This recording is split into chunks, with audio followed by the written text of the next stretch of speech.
Wake. Written and read by Anna Hope. Wake. 1.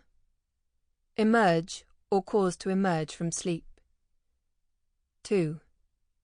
Ritual for the dead. 3. Consequence or aftermath.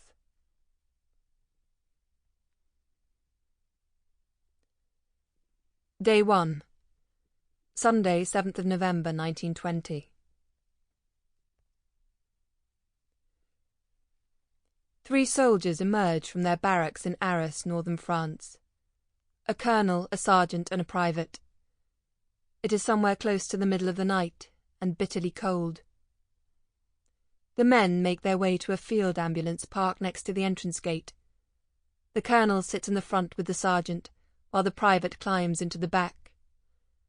The sergeant starts up the engine, and a sleepy sentry waves them out and onto the road beyond. The young private holds onto a strap dangling from the roof as the van lurches over the rutted road. He feels shaky, and this jolting is not helping things.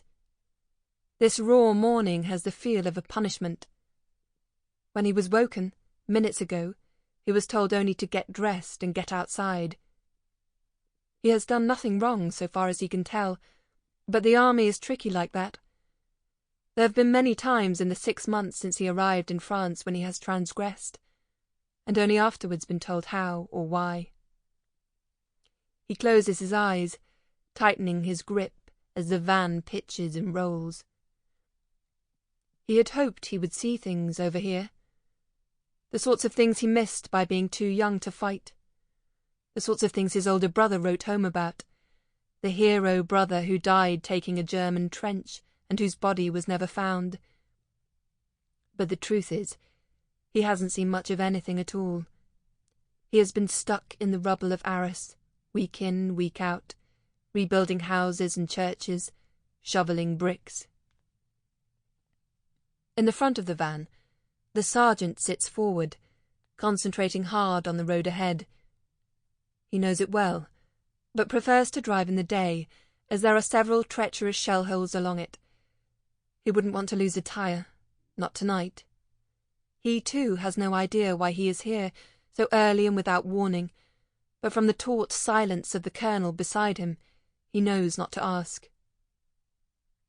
And so the soldiers sit, the engine rumbling beneath their feet, passing through open country now, though there is nothing to show for it, nothing visible beyond the headlights' glare, only sometimes a startled animal, scooting back into darkness on the road ahead.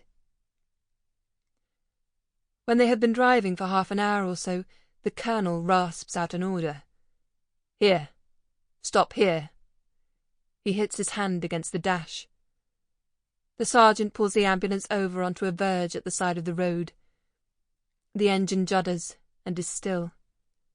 There is silence, and the men climb down. The colonel turns on his torch, reaches into the back of the van.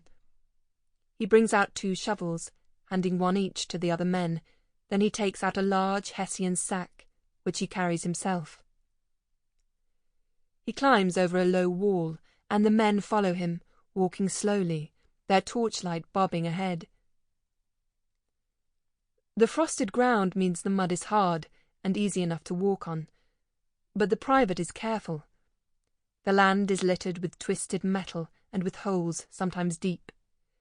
He knows the ground is peppered with unexploded shells. There are often funerals at the barracks for the Chinese labourers, brought over to clear the fields of bodies and ordnance. There were 5 dead last week alone, all laid out in a row. They end up buried in the very cemeteries they are over here to dig. But despite the cold and the uncertainty, he is starting to enjoy himself. It is exciting to be out here in this darkness, where ruined trees loom and danger feels close. He could almost imagine he were on a different mission, something heroic, something to write home about. Whatever is happening, it is better than churches and schools. Soon the ground falls away, and the men stand before a ditch in the earth, the remains of a trench. The colonel climbs down Sample complete. Ready to continue?